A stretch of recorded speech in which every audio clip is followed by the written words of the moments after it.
All right, what's up, everyone? Welcome back to another episode here on the Lure Lab, episode number 86. Can you believe that we are almost 2 years in to Lure Lab episodes? And that to me is just crazy to think about, and all the support that everyone tunes in on a weekly basis. We greatly appreciate it as always. So, the Lure Lab is a part of the Serious Angler Network, and I am your host, the captain, Andrew Full, and today we are going to be blurring the lines. So I hope you're excited for that. And what that means is we're going to be talking about a saltwater bait that became a freshwater bait and is an I don't know how to phrase this, is an extremely hot commodity down in the Southeast on a lot of spotted bass lakes, but it also will catch you big largemouth and smallmouth. And today we are welcoming back Ryan Hanks. I believe this is the third time he will be on the Lure Lab, and we're diving into the Cast Fishing Co. Cast OG. And it's an extremely unique topwater bait that I can't wait for Ryan to break down and talk to you guys about. I think you're going to thoroughly enjoy this and want to pick some up and try to put the biggest bass you can possible in the boat or on the bank or in your kayak. So without further ado, let's get Hanks on. What's up, man? How are you? What's up, buddy? How you doing, man? Good to see not too bad. It's officially, 2 months since you're up here and we were cracking giant smallies on Echoes and Prodigies. And I know, man. I miss it. I've probably fished once or twice since then. So, yeah, I definitely miss it, man. Well, it's time to get you back up here, and we're going to go chase some fish around on the OG. Because yes, personally, it's a bait that I'm not going to say I don't have confidence in it. I can just say that I haven't thrown it enough to grow confidence. And, fishing is all about knowing exactly how the bait that you're using works, all the ins and outs intrinsically. So that's why we're bringing you on to showcase an awesome lure that a lot of people probably don't know about, and that it catches absolute giant fish. And totally, man. Yeah. And that's the statement you just said, you haven't thrown it a lot. That's what makes it so special, because these fish are not seeing it a gazillion times a day. Yeah. And it's something very different.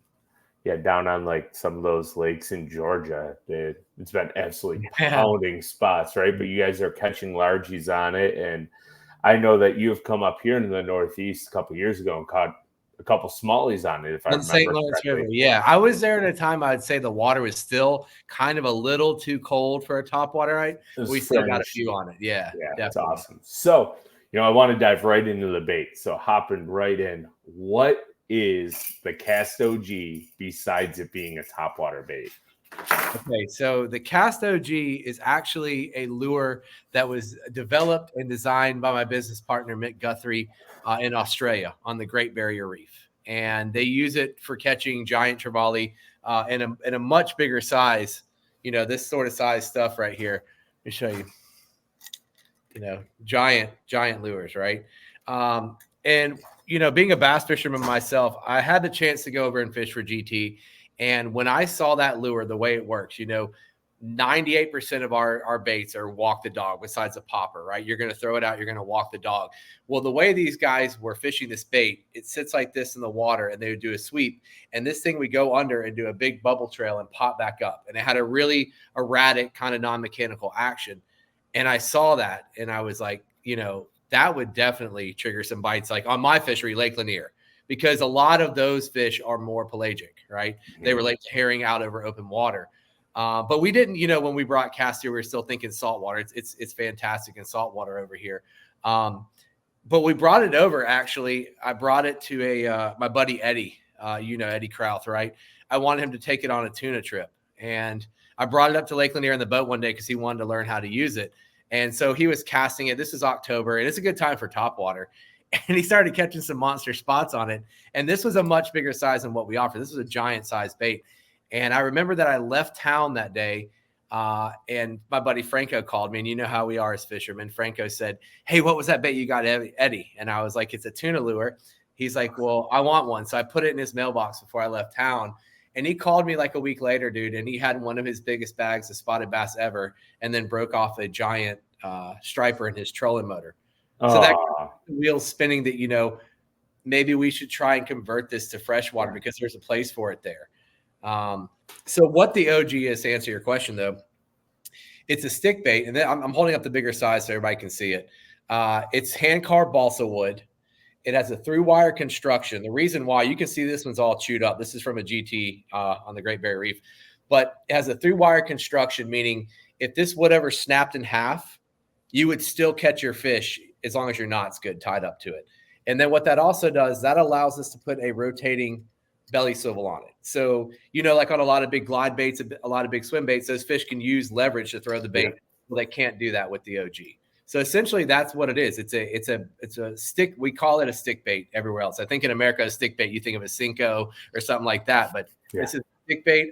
This is actually a pretty common thing around the world, fishing, Japan, Italy, all sorts of tropical places for those style fish. And it's something so different that our fish don't see a lot of that here. And it's the cool thing about this bait is when you throw it out and you do the retrieve, you'll never get the same action back. Meaning if you throw a Zara spook out, and we all know fish eat a spook. I'm not saying that, but it's a motion, is click, clack, back and forth, right? Every time you throw this bait, you're going to get a different dive or dip or something that's erratic that really mimics nature. And now let me ask you this. I know we talked about the non-mechanical action and kind of went into detail on that. Can the users, before they even figure out how to work the bait properly, can they walk this bait as well and yes, you can totally 100% walk the dog. I just always tell people to learn how to use it the way we're using it, because I think that's what really makes it special. But you could throw it out there. You could walk the dog and then make it do all the erratic dips and like S kicks and then walk the dog again with it. There's a lot of possibilities with the OG. That's awesome. And so I would assume that's what makes the OG unique and different from other topwater baits on the market. Totally. And I think it's kind of crazy to say. I feel like it's kind of in a category by its own. Yeah. Somewhere around a topwater glide bait kind of hybrid.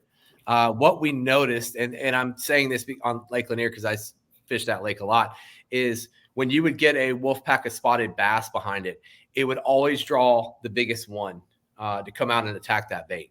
So I definitely say it's a big fish bait as well. It's also a tool, I mean, I will tell you that there's times where if people ask me and they're throwing topwater, that I would say don't throw the OG. It is a bait that really shines in nasty weather conditions, and it is a bait that will pull the biggest fish from the school. That's the two things I want to say about it. There's been numerous PBs caught on this bait, but if you were to tell me, hey, I'm going to go to the lake today, just because we do a lot of topwater fishing on Lanier, right? We're going to go to the lake today, and it's kind of calm. It's flat calm. Go with an IMA skimmer. Go with a small popper, something more subtle. This causes a lot of commotion, but it definitely has drawing power just the same way a big glide bait would. I love that. Yeah. So, you're taking the bait from saltwater, chasing some of the meanest, baddest fish in the world, like a GT, right? And then you're converting it into a freshwater bait. So, what were some development challenges that you guys faced when taking it from 90 or 120 grams or 60 grams and breaking it down into that little 20-gram package? Yeah. So the main thing you're going to laugh about this was the hooks. In Australia and in a lot of places, when you go purchase a stick bait, right, it's basically hanging up, on a peg. It's not in a package. It's just hanging up just like this, right? Yeah. Everybody goes and they select their own terminals, their own hooks, and their own split rings because it affects the swim of the lure and how it sits in the water. And everybody has their own company. And if you also notice too, I mean, there is a lot of baits out there where you buy a bait already pre-rigged and you catch one or two fish and the hooks have been up in their garbage, right? So people over there really wanted to put their own terminals on it. So when we first brought these to America, we brought them without hooks and terminals. And that is just a very different thing for Americans, right? I can't tell you the amount of emails I got asking, hey, I just bought this lure, but what hooks do I put on it? That's something that's so new. So it's a culture clash thing, right? It's definitely kind of combining two worlds that are so different. So, now if you buy an OG, we put BKK terminals on it and everything like that. That was really the main thing. And then also, adapting it to our gear and bait casting gear. In saltwater, let me grab this so I can show you. We fish, sorry to walk away here. We fish a stick bait, very different. We use like a Stella. This is an 8K or like a 14K or 18K over there. And we actually cast it out and we sweep the rod. That's what gives it the motion. What we quickly learned, thanks to Eddie Kraut, was that all you have to do with this bait is use a high gear ratio bait caster and do 2 or 3 quick turns, and you're able to get that action. So it was learning what is the right line to use. We always use monofilament a lot for topwater. We have these tiny hooks on our topwater bait. We don't want the fish to tear out. What we learned with the OG was it's better with a braid to fluorocarbon leader, because you can cast the thing so dang far. When you have a big fish come up on the end of your cast, you need to penetrate those hooks. Right. Also, that braid to fluorocarbon leader, it dives, right? It's still big enough where it's going to float up how it needs to with fluorocarbon, but you need to be able to set that hook far away from the boat. That was the 2 things. It was learning the gear to properly convert it to freshwater fishing, and then also having the hooks on it for America. So basically what you're saying is downsizing the bait, because sometimes companies they face challenges, right? Like when you change the size of the baits, they lose their motion or their action in the water, right? But 100%. because the OG, when you shrank the bait down, it didn't necessarily lose the action. You just had to relearn how to fish the bait properly for the freshwater species. 100%. Yeah. That we were concerned about that, because we were using, like I said, here's a good example. This is currently the 20 gram that we sell. That's a 60 gram. So those are the first ones we were using, but it kept that same action. We got the same balance. We got all that right. But definitely downsizing this bait, and it still did what we wanted it to do for bass tackle. And even the funny thing is, you mentioned that still looks like a giant topwater lure to most people. Yeah, it's 20 grams, 5 inches probably. Yeah. But I guess after throwing these for a long time, this looks like a dink. You know what I'm saying? Yeah. And do you struggle to see that bait really far from the boat? No, not at all. It was more of a joke. Not at all. I mean, that's a good thing. But I mean, yes, I just sat here and told you, people have caught their PBs on this bait. At the same time, I've caught 1.25 pound spotted bass. I've caught very small fish on this as well. So I think it's what this lure breaks the mold of everything that's traditional about bass fishing is what it does, right? And it's the same thing as when big swim baits came out. And when we would look at those big swim baits and think how ridiculous a fish would bite that, right? That's crazy. And then you quickly learn the drawing power of these lures, and that we're putting that fence around them. We're putting that box saying, oh, they can't do this. No, this is nature. They do what they want to do. You know what I'm saying? But yeah, it's still a gigantic topwater lure to a lot of people, Yeah, because some people are used to fishing at little 2-inch Rico popper, etc. Exactly. And it's like, what is that thing? I'll never throw that. And it's like, haven't you thrown a super spook? And they're like, oh yeah, like it's the same size. 100%, man. 100%. I love that. So I want to start diving into memories and experiences with the OG besides just casting it and fishing it around. So I know you've caught all 3 species of bass, like your main tournament species of bass: largemouth, smallmouth, and spots. And we've touched on the Lanier spots, and we've touched on a little bit of the St. Lawrence smallmouth. Yeah. But I'm curious where you caught the largemouth out of the bait, but also kind of if you can pull up some memorable stories of each fishery that you caught them on, and kind of walk everyone that's listening through that so they understand the power of the OG. Yeah, so I'm glad you brought that up. Like I said, this was developed on Lake Lanier, and guys smash on Hartwell, Lanier, herring fisheries with it. But what we wanted to do was test this against largemouth. So we went with our buddy JD over to Guntersville, and we fished grass lines, edge of grass lines and grass flats.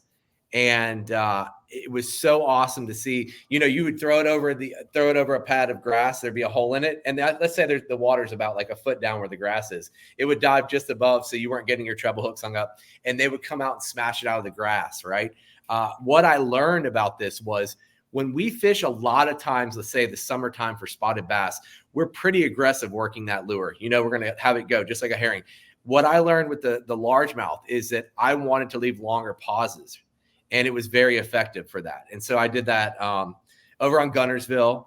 and then also just a couple weeks ago on Chickamauga, and also down here in Florida where I live. So it kind of proved to me it is definitely a multi-species bait. I knew that from the saltwater because I live down in Clearwater, Florida. I throw it for tuna, mahi, kingfish, a lot of different species in the ocean. But that was a memorable trip just because it was the first time we took the OG away from linear and wanted to put it against largemouth, and had a really good response on Gunnersville with that bait. Now, when you're reeling it in for largemouth, is it less reel cranks as well too? Maybe like 1 or 2 as opposed to like 3, 4, or 5. Exactly. And a longer pause and letting it sit there. I mean, the thing about the OG is what it does, just to tell you, I want to go over this real quick. It sits kind of with its ass in down in the water like this and its head out of the water. It doesn't sit like this. Okay. So when you work this bait and it goes over and does an S kick and a bubble trail, it pops back up like that. 95% of the time when it does that little pop back up, that's when they smoke it. And you get some really epic eats because if you notice, like throwing like a walking bait, those fish are looking up at it and they're trying to track when they're going to come up and hit that, right? With this thing just sitting still, bobbing like that, they can absolutely unload on it. It reminds me kind of like a Lucky Craft Sammy. Like that's Exactly, the one choppy walking bait I can think of that whenever you pause it, all you see is the little head sticking out of the Exactly. water. And that's what this does. That's exactly what this does. I love that. Now, so like we know the spots, and you guys have put out some incredible content around spot eats that I think Clint Bartlett filmed for you guys, and it was just unreal, some of the aerial shots. But like now for the smallmouth, the water temp was colder. How did you work it for the smallmouth, and maybe how big was the smallie that you caught on it, or smallies? So same exact, so the footage you're referring to, Clint Bartlett flew it over areas this spring for the herring spawn, right? And that's April on linear. The water is still cold. It's not summertime water. And to get those fish to react, it was the same thing we did for largemouth, longer pauses, right? So when I was on the St. Lawrence, same exact thing, that colder water temperature, I'm leaving a longer pause in between working it. And, I spent the majority of the time on the St. Lawrence throwing the Gypsy Prodigy, to be honest. But the few times I picked it up, I caught a couple around 3 pounds. Really didn't fish it too much, like a ton. But it was the longer pauses that activated that bite on it. Got it. And I am dying to come back up there with you at the right time when the water is warm enough to throw this. Also, we don't have the smallmouth fishery you do. I fish a lake in North Carolina called Nantahala, and that has smallmouth in it. And I've caught some really nice ones. And this has been summertime, so I've been able to work it pretty fast when that happened. Yeah, smallies are kind of like spots, but they're a little bit more timid at times. But when they're feeding, they are mean fish. So, we've talked about how a bunch of customers have caught the biggest bass of their life, like specifically spots, right? Like, so I kind of want to know some feedback or memorable stories that people have told you about them fishing the cast product besides Eddie and Franco, Franco, those guys, they're OG wizards. I think it's something I'm super proud of. We do our company cast. This is not a self plug. Maybe it is a little bit, man, but I'm absolutely obsessed with customer service. We create these lures because we want people to go have fun and catch fish, man. Life is crazy. Life can be stressful. We want them to go have a good time. And I knew, when I started creating these lures and bringing these to market, some of the stuff from like a sneak rig to an OG, we have this massive responsibility to educate our customer base. Okay. I made this assumption beginning that like everybody fishes like me or you, right? They know this knot, they know this lure, they know this. You get all spectrum of people fishing, right? And I remember I had a customer who fished linear, and he just so badly wanted to catch a fish on the OG, right? And he would write me and he said, man, I went out today, I just don't know. And he's seeing all these pictures of big fish on it, so I'm sure it's driving him crazy. And I remember that I was really busy this day, but I sat down. I basically wrote this guy an essay. And I was just like, look, dude, if you're going to go fish linear with the OG, I want you to wait to prefrontal conditions. They pull water in the afternoon. And this is a very simple story, but it's something that stuck with me. They pull water in the afternoon, and I want you to target humps and brush piles. And I wrote that to him. And 2 days later, he sent me a picture back and said, dude, I got my PB on this bait. Thank you so much. And that right there, I don't remember the guy's name. that is one of the most memorable stories for me, because that showed me that I did my job. I brought joy and happiness to this guy. He's seeing everybody catch these big fish on the OG, and he went out eating him alive is what that was doing. doing. It was making him nuts, dude. Everybody's smashing it on it. Because here's the thing about this bait, man, is it definitely has, I would say, a little bit of a learning curve. Once you dial it in, it's so simple, man. I mean, it's really 3 turns of the reel, but it is so different than how we've been brought up and what we're so used to with bass fishing and walking the dog with a topwater. And I took that for granted because I spent a lot of time throwing these stick baits for pelagic species, for GT and tuna and stuff, you know? Yeah. So it's awesome.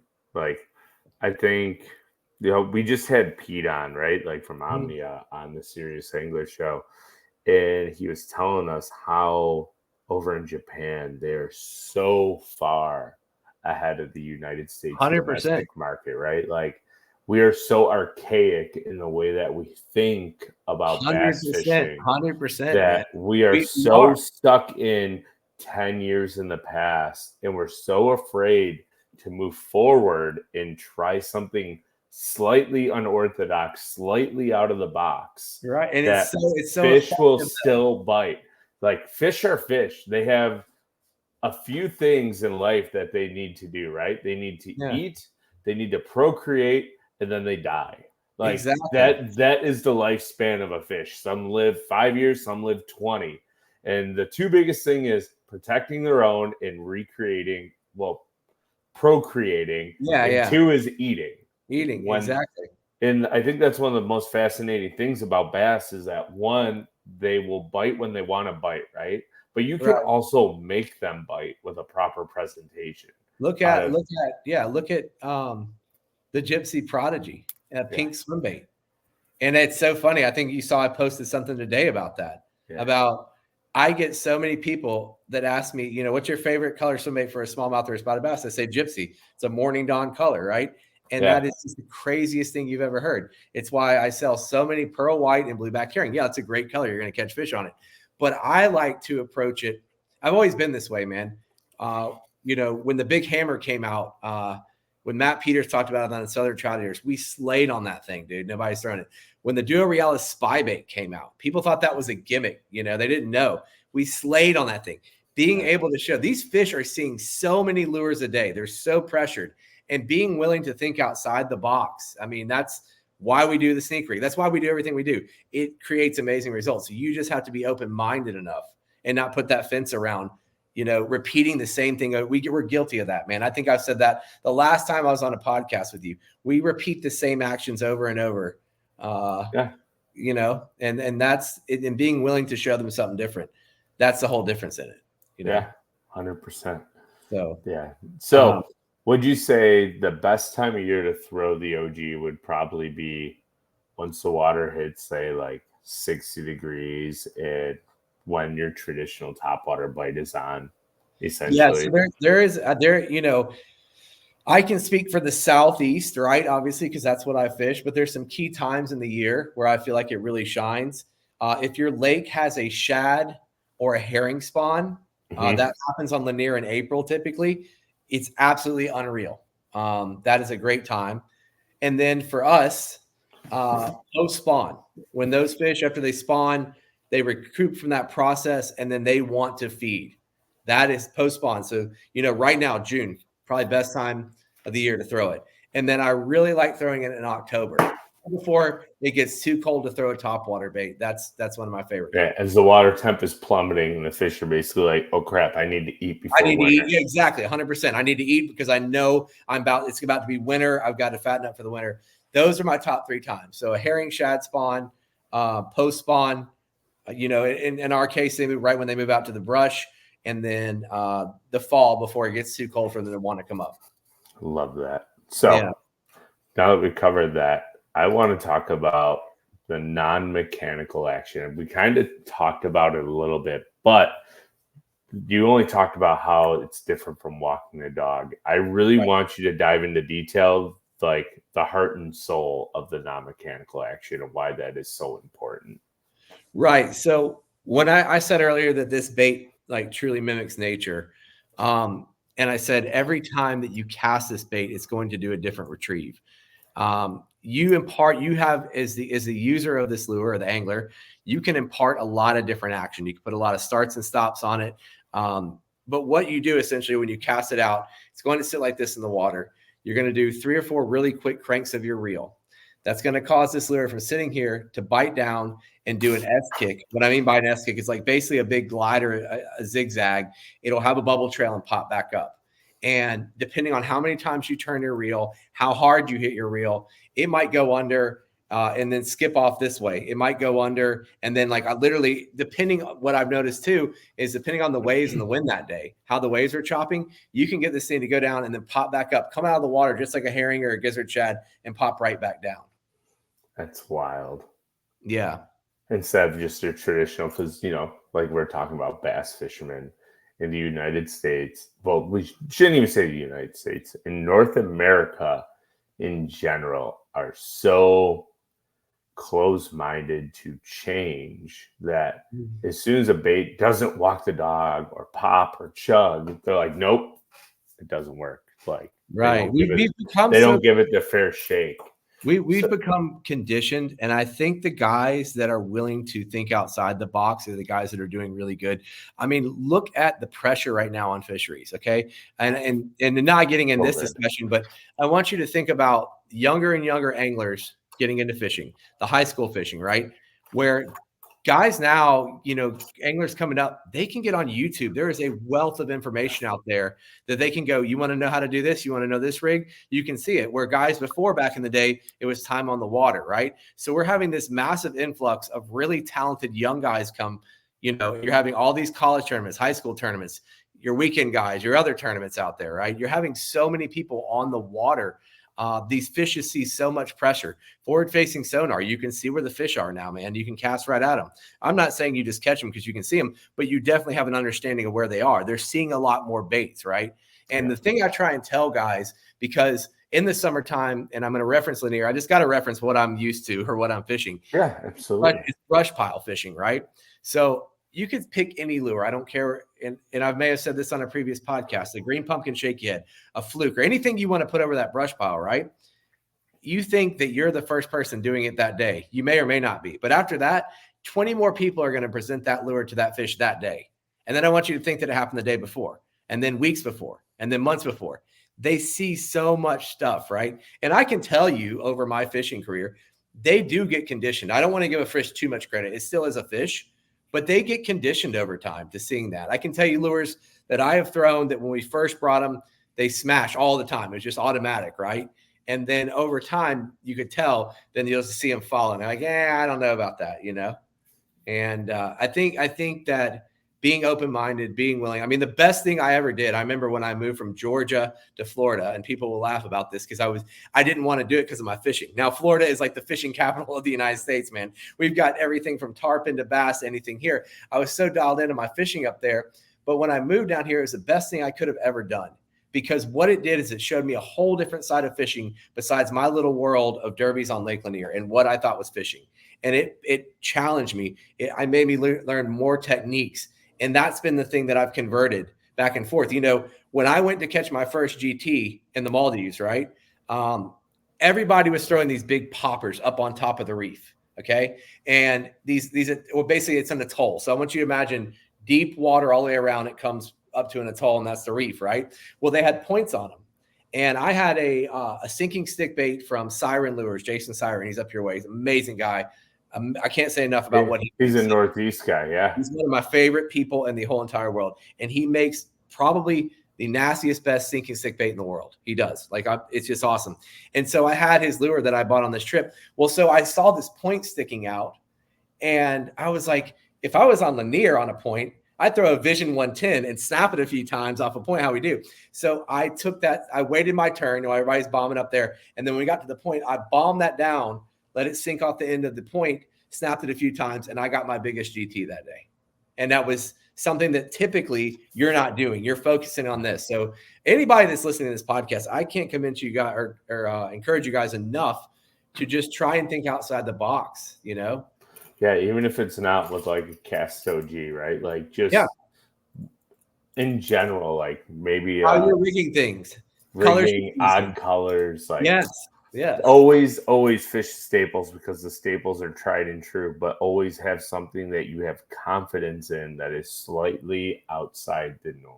Yeah. Because there's 100%. going to be a time and place where that bait shines and no one else is throwing it. 100%. And that's right. basically the story of this. It's one of those gadgets, tools that you can have in your box that if they're on it, you're going to blow the doors off of them. 100%. But if they're not, make sure you have your other tools ready to go.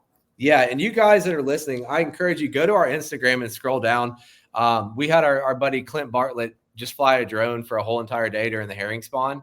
And this is when typically on the near, when you're throwing top water, you're actually throwing it over 25, 30 feet of water on brush piles. But these fish were in 2 to 3 feet of water. So the eats we got were absolutely insane. So you had giant spotted bass and giant striped bass in 2 feet of water just unloading on this thing. And you'll see what I'm talking about. I mean, dude, that's fishing right there. That I will never get sick of that. That is you were with me. We were filming the Prodigy and the Echo stuff when you were up here in New York.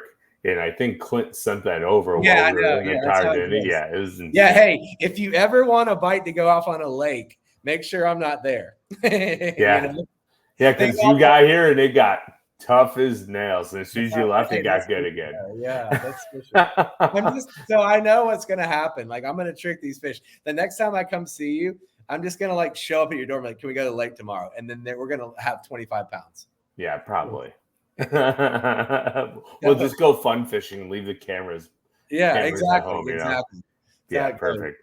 So, let's dive down in here to the nitty gritty, right? Like, we kind of touched on the best line and reel and the setup kind of in a general form. I really want you to dive into the nitty gritty, the preferred setup. So rod, reel, line, because you mentioned braid and fluorocarbon, and what reel you are using. Yeah, so this is what I've been throwing this for the past 2 or 3 years, man. And you're talking to somebody who has fished this lure hundreds and hundreds of times. I fish X Prides a lot. I throw this. So a lot of times we throw Topwater on more of a medium rod so that it has that tip. Mm-hmm. But we're going against it with this one. I'm throwing this on I think this is a 7.6 Shimano X Pride medium heavy.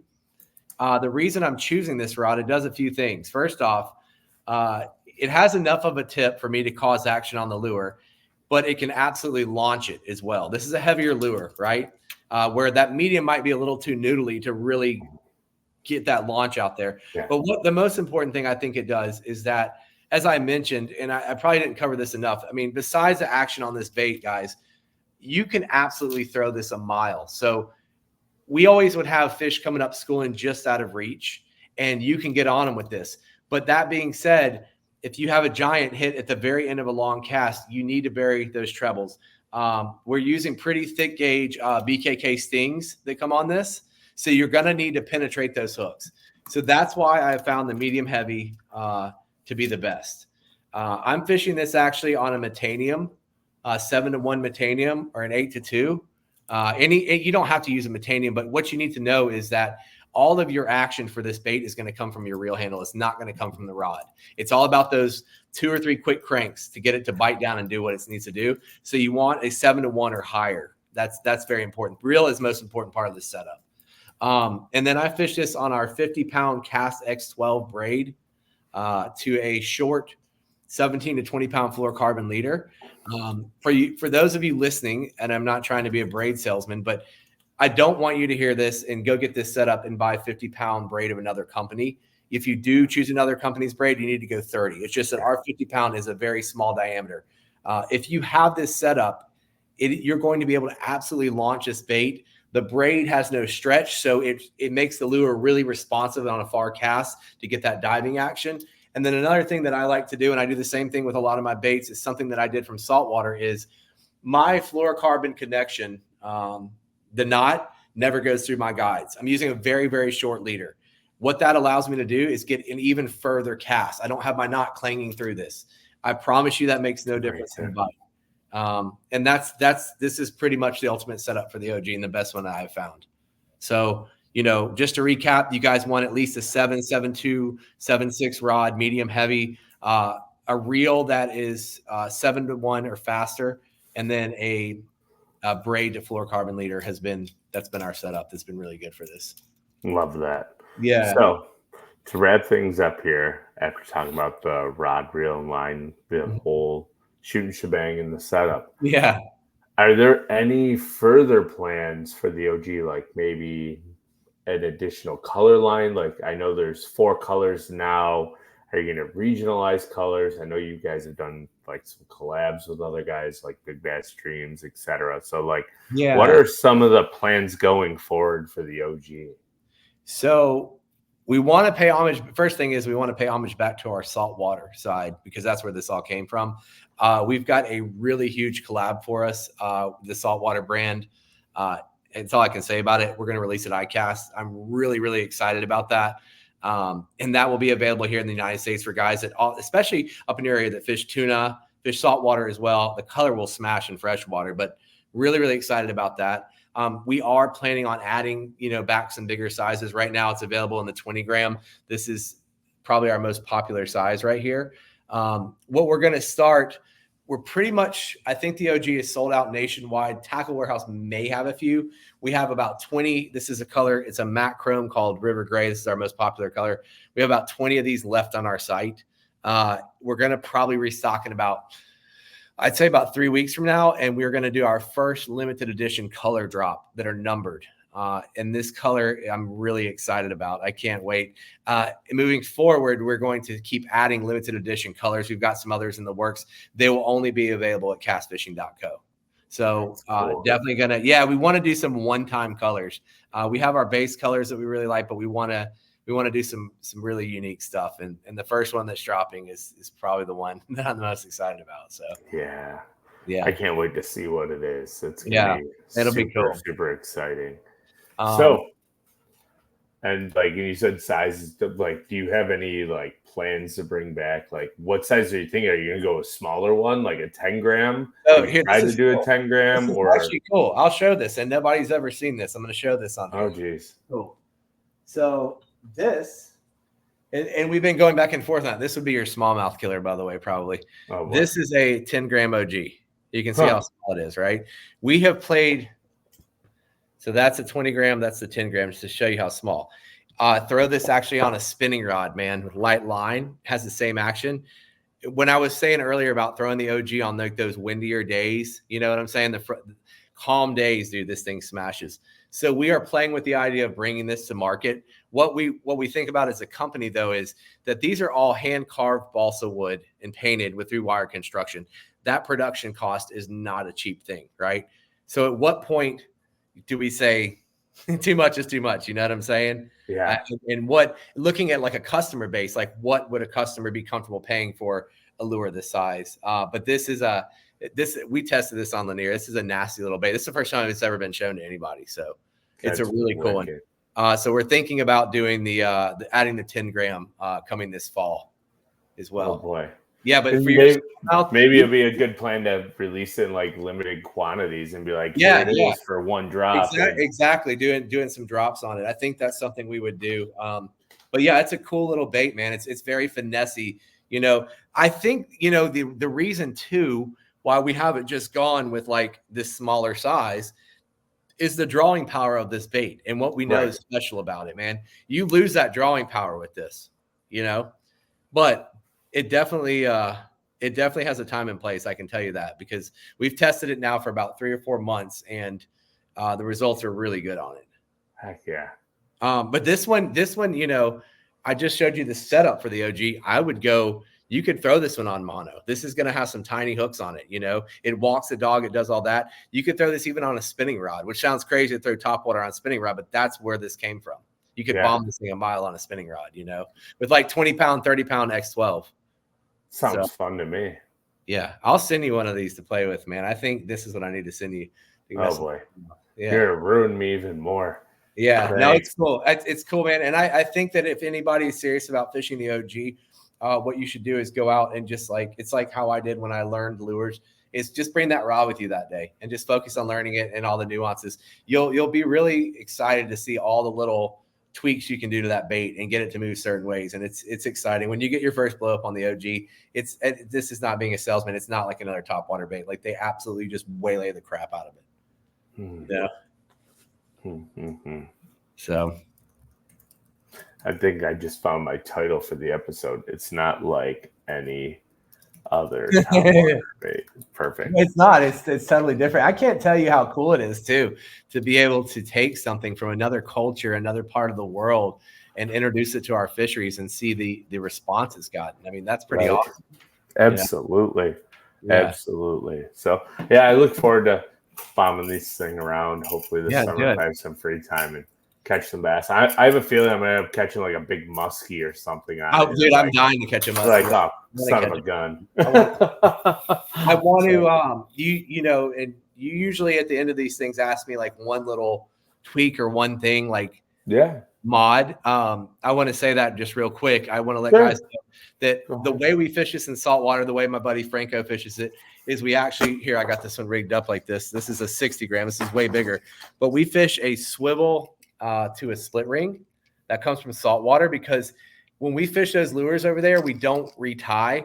We just use split ring pliers and switch out the lures via that. But you get a little more action having that free swinging part on that. Yeah. So if you want to give it a try and you guys can play with it yourself, the swivel to a split ring definitely is a cool little mod. Is there a recommended size for the 20 gram that you're using? So a 60-pound split ring, use BKK. And then I don't know the size number on the swivel, but something that would be like what you would normally throw, maybe just a little bit bigger on like a Zara spook, or if you wanted to use that or a big crankbait, would be a good size for the swivel. Got it. Great tip.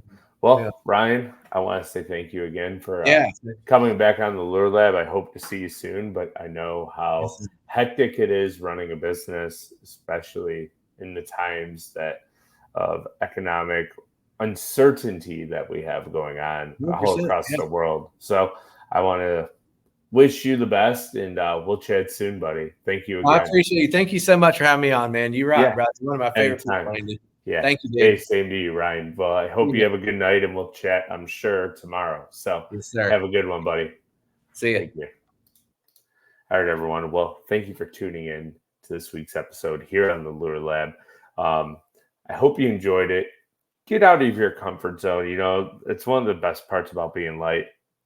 One of the best parts about life is specifically fishing for me is getting out of my comfort zone when it comes to targeting these bass, because you never know when that light bulb is going to go off and you're going to figure out something and get ahead of the curve from all of your other competitors and everyone else who's fishing around you. So don't be afraid to think outside the box, try something new, try something unique. Doesn't mean go out and spend $1,000 on baits from Japan and have them shipped to your house and figure out that only 3 of the 50 different varieties you bought actually work. This bait is tried and true. It works in the southeast of the United States. It works all around the country. So I urge you to go and check it out if you do wish to do so. If you're here on YouTube, hit that subscribe button if you're brand new. Leave a comment down below if you've ever thrown the Cast OG. I want to hear if you've caught some big bass on it. If you're listening on your MP3, your favorite podcast platform, please leave us a review. Helps this bass fishing podcast be seen to more people who love bass fishing and tinkering with tackle and throwing artificial lures to catch bigger and better bass. So thank you for tuning in to this week's episode, and we will see everyone next Saturday.